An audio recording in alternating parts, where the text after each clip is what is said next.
बच्चों के हुकूक के लिए जहां दुनिया भर में मुख्तलिफ इदारे काम कर रहे हैं, वहां अक़वाम मुत्तहिदा का इदारा यूनिसेफ भी तवील मुद्दत से बच्चों के हुकूक के लिए मुख्तलिफ ममालिक में अपनी खिदमात अंजाम दे रहा है। इसके बावजूद तीसरी दुनिया के बहुत सारे ममालिक की तरह हमारे मुल्क में भी बच्चों पर तशद्दुद के वाक़यात में कोई कमी नहीं आई। याद रहे कि मुआशरे में पाई जाने वाली मुख्तलिफ बुराइयों के खात्मे के लिए बच्चों और बालिग अफराद का तालीम याफ्ता होना इंतहाई ज़रूरी है। बदकिस्मती से हमारे मुल्क की ज़्यादातर आबादी अभी तक तालीम के जेवर से आरास्ता ही नहीं हो सकी। सवाल ये पैदा होता है कि उस मुल्क के अफराद, बच्चों, ख़वातीन, यहाँ तक के बेज़ुबान जानवरों के हुकूक से कैसे वाकिफ़ हो सकते हैं, जिन्हें अनपढ़ होने की वजह से ये तक पता नहीं कि उनके अपने बुनियादी इंसानी हुकूक क्या हैं। बच्चों के कत्ल के वाक़यात आए रोज़ मंजर आम पर आते रहते हैं। कभी वालिदैन में किसी ने घरेलू झगड़े पर किसी बच्चे को मार डाला, कभी ख़ानदानी दुश्मनी की वजह से नन्हे मुन्ने बच्चों को मौत के घाट उतार दिया गया, कभी दुश्मन से बदला लेने के लिए उसके बच्चों को हलाक किया गया, और कभी अपनी मज़मूम ख्वाहिशात की तकमील के लिए बच्चों से उनकी ज़िंदगी छीन ली गई। बच्चों को तो ये तक मालूम नहीं होता कि उन्हें किस जुर्म की पादाश में ज़िंदगी की नेमत से महरूम किया जा रहा है। लाहौर में 2 साल के बच्चे को इंतहाई ज़ालमाना तशद्दुद का निशाना बनाया गया। क्या वो इस तशद्दुद की वजह से ज़िंदा बचा या उसे अपनी जान से हाथ धोना पड़े? आइए जानते हैं।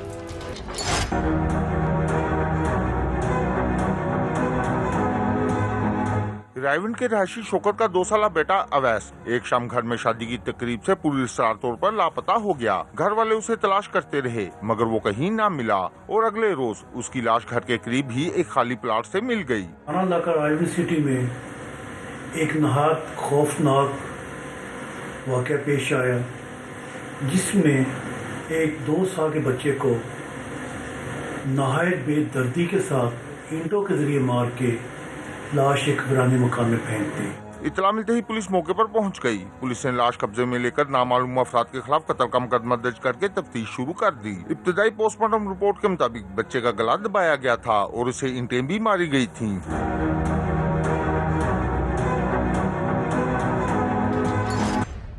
उवैस को किसने और क्यों कत्ल किया? पुलिस ने जब कातिल को गिरफ्तार किया तो वुरसा समेत मोहल्लेदार भी हैरान रह गए।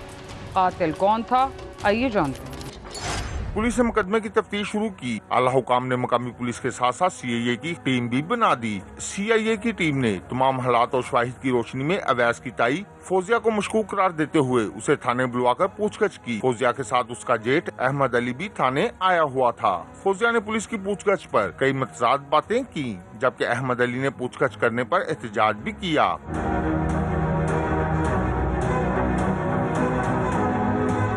पुलिस को फौजिया के साथ साथ अहमद अली के रवैये से उस पर भी शक हो गया, जिस पर पुलिस ने उसे रवायती तफ्तीशी मराहिल से गुजारा तो अहमद अली ने फौजिया के साथ मिलकर अपने भतीजे के कत्ल का इतराफ कर लिया। अफसरान ने नोटिस लेते हुए ये टास्क CIA सदर को दिया।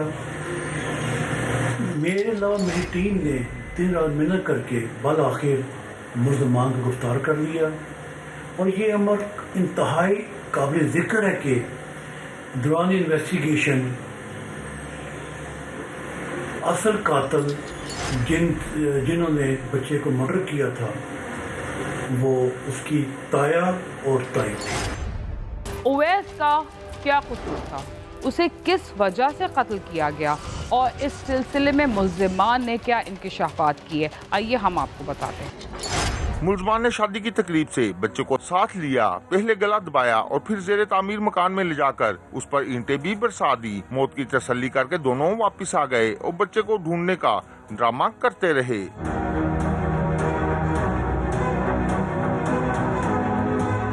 पुलिस की तफ्तीश में ये बात सामने आई कि फौजिया का भाई बे औलाद था। फौजिया अवैस को गोद लेकर अपने भाई को देना चाहती थी, मगर सब घर वालों ने इनकार कर दिया क्योंकि अवैस सबका लाडला था।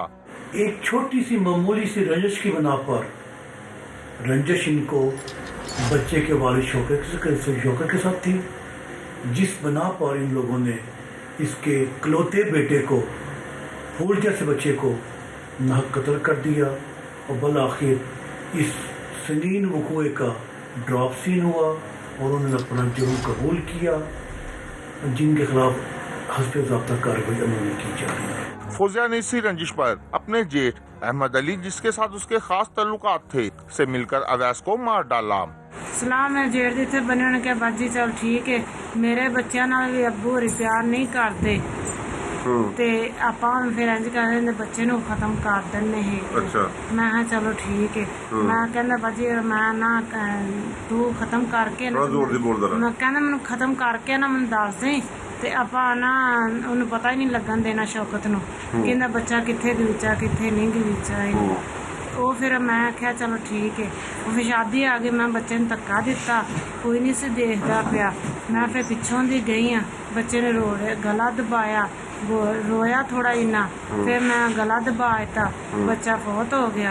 उत्ते मैं तोड़ा दे दिता, उत्ते मीटा दे दित्तियां, मैं फिर घर वापस आ गई, मुंह हाथ धोता है। मुल्ज़म अहमद अली का कहना है कि उसके 5 बच्चे हैं, मगर घर में कोई उसके बच्चों को प्यार नहीं करता था, उसे भी ये रंजिश थी। अरे भाई फौजिया ते मेरा इरादा बनया सी, ठीक है सर, मैं मेरे नानिया दे 5 बच्चे ने ते मेरे बच्चों का मेरा माँ बाप जिहड़ा इन्हां मुहब्बत नहीं सी इन्नी करदा ते बाजी फौजिया ही जिहड़ी इंदा नानिया दा इंदी जिहड़ी भरजाई सी उहदे घर औलाद नहीं सी हैगी ते इन्हें 1-2 दफ़ा शौकत नूं कहा कि तेरे घर इहदे घर औलाद नहीं हैगी ते जिथों तू दवाई लियांदी ना इनू नाल लै जा ते जाके इन्हां दी दवाई लै आ ते उन्हें इंदी गल नहीं मन्नी। 1 दफ़ा कहा या 2 दफ़ा कहा या 3 दफ़ा कहा, इंदी रंदिश बन जी। वो अंदर बांदी इन्हें मेरे नाल जिक्र किया कि नानिया दा इंज ही भी मैं तेरा भी हिसाब ला लिया तो मैं अपना भी हिसाब ला लिया तो आप इंज करिए कि इनके मुंडे ना आप सैड से ला देने।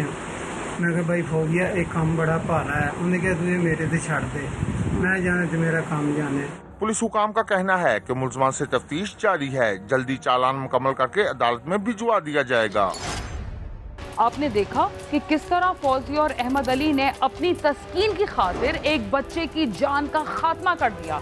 लाहौर के इलाके बाटापुर में भी 12 साला मासूम बच्चे को इंतहाई बेदर्दी से कत्ल कर दिया गया। ये वाक़या कैसे पेश आया, आइए हम आपको बताते हैं।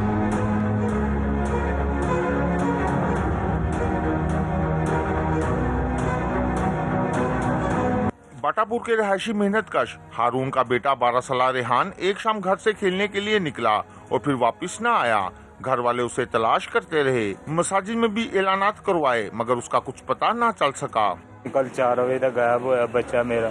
असि 7:30 बजे नूं लभण गए, वो लभ्या कोई नहीं हैगा। ऐलान भी कराया मस्जिद दे विच पिंड थां ते भी, उन्हें कहा सुबह आइएगा। अगली सुबह चंद राहगीरों ने खेतों में एक लड़के की लाश पड़ी देखकर शोर मचा दिया। इतला पाकर हारून भी वहां चला गया। जब देखा तो खाक में लिपटी लाश उसके बेटे रेहान की थी। वो बेटे की लाश को सीने से लगाए बयान करने लगा। 4 बजे से वो लापता हुआ था। कल जब मैंने उसको पाया तो 7 बजे घर पर नहीं आया था। हमने दोबारा उसको पता किया, ऐलान करवाया मस्जिद में, वो घर पर नहीं आया था। फिर सुबह 6-7 बजे हमें पता लगा कि भाइयों ने बताया, बच्चों ने, उसको कत्ल कर दिया गया है। शरीर गंदुम में पाया वो। जब हम उस मौके पर गए थे ख़त्म हो चुका था। पता नहीं वो रात का फौत हुआ था या सुबह। हमारे मुआशरे में ज्यादातर अफराद बच्चों और खवातीन के हुकूक से बिल्कुल नावाकिफ होते हैं, और जो इन हुकूक से वाकिफ हैं वो भी जुल्म और तशद्दुद करते वक्त इन हुकूक से मुंह फेर लेते हैं। प्रोग्राम क्राइम सीन में वक्त हुआ एक मुख्तसर से वक्फे का, जिसके बाद हम दोबारा आपके साथ होंगे। तब तक आप समा के साथ ही रहिए।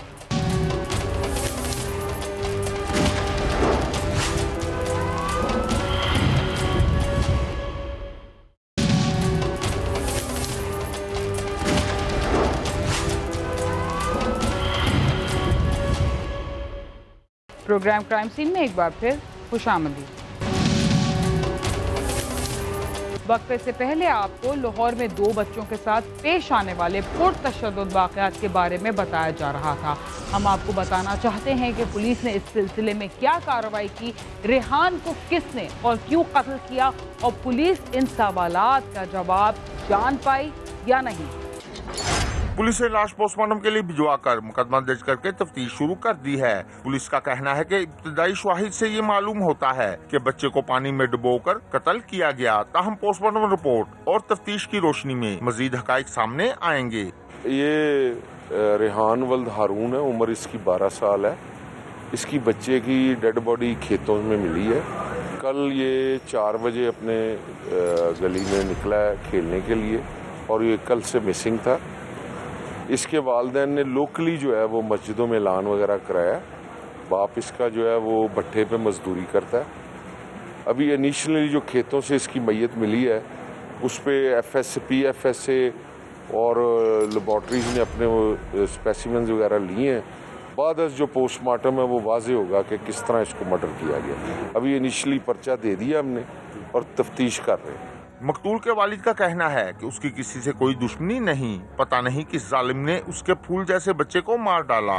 मैं तो कह रहा हूँ गरीब आदमी मेरे साथ तावन करो जितना भी हो सके। मेरे बच्चे को लेके गए हैं, वो अभी तक कोई लाश लूश नहीं मिली। मुझे घर में परेशानी लगी हुई, सब बैठे हुए हैं हमारे घर, कोई कुछ नहीं कर रहा। मकतूल के उर्सा ने अरबाब इख्तियार से मुतालबा किया है कि मुल्ज़मान का जल्द अज जल्द सुराग लगाकर उन्हें गिरफ्तार करके कैफरे किरदार तक पहुंचाया जाए। कैमरामैन खुरम फयाज के साथ आमिर शहजाद, समा, लाहौर।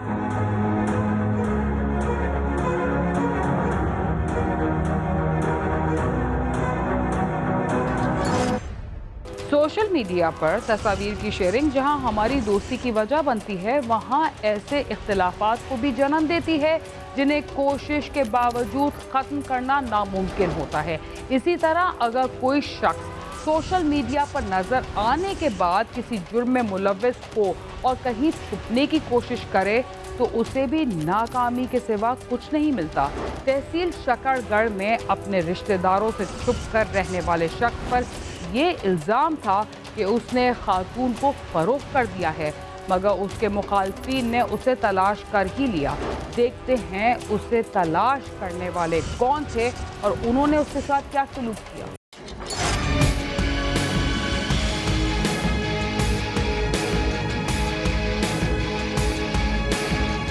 शक इतनी बुरी बला है कि अगर कोई इंसान इसका शिकार हो जाए तो पलक झपकते ही वो सारे रिश्ते खत्म कर देता है। इसी शक की भेंट शकरगढ़ में अपने ससुराल वालों से छुपकर जिंदगी गुजारने वाला मजदूर चढ़ गया, जिस पर अपनी साली को फरोख्त करने का इल्जाम था। बाजोड़ एजेंसी जगह के खस्ता जमान की नजाकत बीबी पुरस्कार तौर पर लापता हो गई, मगर बहुत तलाश करने पर भी जब उन्हें कोई कामयाबी ना मिली तो उसके भाई खस्ता जमान को ये शक हुआ कि उसकी शादीशुदा बहन नजाकत बीबी को मुबैना तौर पर नूर खान ने किसी के हाथ फरोख्त कर दिया है, जिस पर इलाके में जिरगा भी हुआ। लेकिन खस्ता जमान ने जिरगे का फैसला मानने से इनकार किया और बरबला ऐलान किया कि वो इस बेइज्जती का बदला लेगा, जिसके बाद नूर खान ने बाजोड़ से निकलने को ही बेहतर समझा और बीवी बच्चों के हमरा अपना इलाका छोड़ दिया, जिस पर खस्ता जमान का शक यकीन में बदल गया कि उसकी बहन को फरोख्त करने में नूर खान का ही हाथ है। बाजोड़ से निकलने के बाद नूर खान ने पनाह लेने के लिए कौन सा इलाका मुंतखब किया और वहाँ पर वो अपनी गुजर बसर कैसे करता था, उसे किस तरह तलाश किया गया। इस दौरान नूर खान बाजोड़ से फरार हो चुका था और नारोवाल की तहसील शकरगढ़ के मुजाफाती इलाके नूरकोट में बीवी और बच्चों के साथ छुप कर रहने लगा था। वो इसी इलाके में जूते पॉलिश करके अपना और बीवी बच्चों का पेट पाल रहा था। फारिग औकात में उसने अपने मोबाइल फ़ोन पर फेसबुक इस्तेमाल करना शुरू की और यही बात उसकी मौत का सबब बन गई। नूर खान के बहनोई उसे तलाश कर रहे थे, जिन्होंने नूर खान की एक तस्वीर सोशल मीडिया पर देखी तो वो उसे तलाश करते हुए नूरकोट पहुंच गए। खस्ता जमान और खस्ता खान ने, जो आपस में मामू भांजे भी हैं, नूर खान को उसकी दुकान पर ही छुरियों के वार करके शदीद जख्मी किया।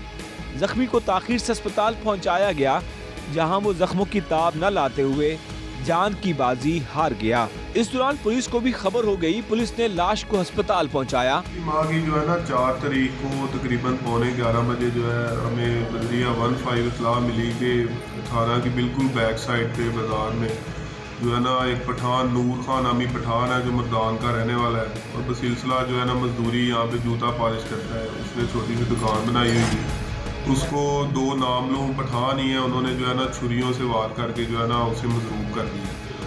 तो हमने फौरी तौर पे जो है ना अपनी सारी फोर्स को जो नफरी थी उनको इकट्ठा किया और मौका पे रवाना हो गए। तो जब हम जहाँ पे पहुँचे हैं फौरी तौर पे मुल्ज़मान के गुस्सा आ गए और उन्होंने जो है 2 कस नाम मुल्ज़मान जो है जिनका नाम खाइस्ता खान और खाइस्ता जमान था, जो कि मुर्दान के ही रहने वाले थे, उन्हीं के अबाई गाँव के थे जो इन्हें कत्ल करने आए थे, उन पर नामजद FIR करवाई और हमने हस्बे-ज़ाब्ता FIR दर्ज करने के बाद उसका पोस्टमार्टम करवाया और उसके बाद हमने तफ्तीश शुरू कर दी। जिसके बाद पुलिस ने मकतूल के लवाहिकीन की मुद्दईयत में इस वाक़े का मुकदमा 2 नामजद मुल्ज़मान के खिलाफ दर्ज किया और वारदात वाले रोज ही इलाके में एक दुकान पर छापा मारकर दोनों मुल्ज़मान को गिरफ्तार कर लिया जो मिठाई की एक दुकान में छुपे हुए थे। मुल्ज़मान चूँकि हमें ये पता चल गया था कि खाइस्ता खान और खाइस्ता जमान जो उसके भाई गाँव के ही हैं और उनके वो करीबी रिश्तेदार भी थे, तो इसलिए हमने जदीद टेक्नोलॉजी को यूज़ करके उनको हमने ट्रेस किया और ट्रेस करने के बाद हमने उनको जो है ना अरेस्ट कर लिया। ये हमारा पीछे थोड़ा सा खानदानी मसाला था, वो हल हुआ, उसको रंज हुआ, उधर से आन के हमारे बंजों की चूरियों से मार के कत्ल किया। तो खाइस्ता खान है, खाइस्ता जमान ये आया हमारे जो बांझों के हमारे आंखों के सामने इनको कत्ल किया। मकतूल पर जिस खातून की फरोख्त का इल्ज़ाम लगाया गया वो अब कहां पर है? क्या ये दुरुस्त है कि उसने खातून को फरोख्त किया था? इस सिलसिले में मकतूल के भाई का क्या कहना है? नूर खान के कत्ल की खबर जंगल की आग की तरह नूरकोट में फैल गई, जिस पर बाजोर से आए हुए उसके बरादरी के तमाम अफराद इकट्ठे हो गए और पुलिस की हिरासत में कातलों पर हमला करके उन्हें छुड़ाने और मारने की कोशिश की, मगर पुलिस ने उनकी ये कोशिश नाकाम बना दी। मुल्ज़मान को इस कत्ल के अंजाम और बच्चों के यतीम होने की कोई परवाह नहीं। ज़राए का कहना है कि मुल्ज़मान की बहन नज़ाकत बीबी कराची में है। कातिलों ने नूर खान को तो नूरकोट से ढूंढ निकाला, लेकिन वो कराची में नज़ाकत बीबी को तलाश नहीं कर सके। मुल्ज़मान को जो है हमने जब अरेस्ट किया है तो उसके बाद जो है ना हस्बे-ज़ाब्ता उनको हमने इलाका मजिस्ट्रेट कोर्ट से जो है उसका रिमांड लिया है उनका, और उनसे जो है फिर हमने आला कत्ल वगैरह बरामद करवाए हैं। 2 छुरे जो थे दोनों से, जो उन्होंने इधर ही कत्ल करने के बाद जो है ना इसी आबादी में छुपा दिए हुए थे, तो वो हमने बरामद करवा ली हैं।